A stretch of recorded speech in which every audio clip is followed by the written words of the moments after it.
నమస్తే. ఈ రోజు మేము స్పెర్మిసైడ్ గురించి మాట్లాడబోతున్నాము. ఇది శుక్రాణు నాశకంగా కూడా పిలవబడుతుంది. ఇవి జెల్, క్రీమ్, ఫోమ్, ఫిల్స్ మరియు సపోజిటరీస్ వంటి అనేక రకాలుగా ఉంటాయి. ఇవి డయాఫ్రాగమ్ మరియు సర్వికల్ కాప్ పై ఉపయోగిస్తారు. ఇది మనిషి వీర్యాన్ని నాశనం చేస్తుంది. ఇది గర్భం వచ్చే అవకాశాలను నిరోధిస్తుంది. కాబట్టి వాటిని ఎలా ఉపయోగించాలో తెలుసుకుందాం. డయాఫ్రాగమ్ లేదా సర్వికల్ కాప్ యొక్క అంచుల్లో స్పెర్మిసైడ్ ను అప్లై చేయండి. ఇది అప్లై చేసిన తర్వాత డయాఫ్రాగమ్ లేదా సర్వికల్ కాప్ ను సాధ్యమైనంత వరకు యోనిలో చొప్పించండి. ఇది చేయడం ద్వారా పురుషుడి శుక్రాణు మహిళా శరీరంలో ప్రవేశించినప్పుడు డయాఫ్రాగమ్ లేదా సర్వికల్ కాప్ యూటరస్ లో ప్రవేశించకుండా అడ్డుకుంటుంది. కానీ ఏదైనా కారణంగా ఈ డయాఫ్రాగమ్ లేదా క్యాప్ సరిగ్గా ఉండకపోతే ఈ శుక్రాణు నాశక క్రీమ్ అక్కడ శుక్రాణువులను చంపుతుంది.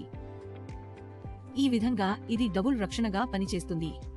సంబంధం ఏర్పరచడానికి 10 నుండి 15 నిమిషాల ముందు దీన్ని అప్లై చేయాలి. మేము ఈ జెల్ లేదా క్రీమ్ ను నేరుగా మా యోనిలో అప్లై చేస్తే మరియు అప్లై చేసిన తర్వాత సంబంధం ఏర్పరుస్తే ఇది పూర్తిగా గర్భధారణను నివారించదు. దీనికి మేము వాటిని డయాఫ్రాగమ్ లేదా సర్వికల్ కాప్తో మాత్రమే ఉపయోగించడం చాలా ముఖ్యం. మీరు మెడికల్ షాప్ లేదా ఫ్యామిలీ ప్లానింగ్ ఫార్మసీ లేదా సూపర్ మార్కెట్లో స్పెర్మిసైడ్ ను సులభంగా కనుగొనవచ్చు. స్పెర్మిసైడ్ ఉపయోగిస్తున్నప్పుడు కొన్ని విషయాలను గుర్తుంచుకోవడం చాలా ముఖ్యం. ఉదాహరణకు, స్పెర్మిసైడ్ ప్రభావం 60 నిమిషాల పాటు ఉంటుంది. మీరు మళ్లీ సంబంధం ఏర్పరచాలనుకుంటే మీరు జెల్ లేదా క్రీమ్ ను మళ్లీ అప్లై చేయాలి. మేము వాటిని 6 గంటల కంటే ఎక్కువగా ఉపయోగించకూడదు. లేకపోతే యోనిలో ఇన్ఫెక్షన్ వచ్చే అవకాశం ఉంది. దీనివల్ల యోనిలో ఇరిటేషన్ మరియు వాసన ఉండవచ్చు. సంబంధం ఏర్పరచిన వెంటనే దీన్ని శుభ్రపరచకూడదు. ఇది చేయడం ద్వారా స్పెర్మిసైడ్ ప్రభావం తగ్గుతుంది. దీనివల్ల గర్భధారణ వచ్చే అవకాశం ఉంది. కొన్ని మహిళలు స్పెర్మిసైడ్ ఉపయోగించడంలో కొన్ని సమస్యలు ఎదుర్కొంటారు. ఉదాహరణకు, మూత్రం చేస్తుండగా నొప్పి లేదా తరచుగా మూత్రం వస్తుంది.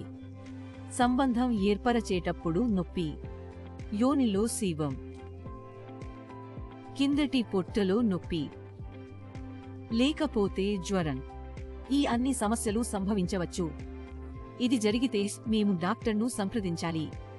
మీరు ఈరోజు కొత్త సమాచారం పొందారని ఆశిస్తున్నాము. మేము మళ్లీ కొత్త సమాచారంతో కలుస్తాము. ధన్యవాదాలు.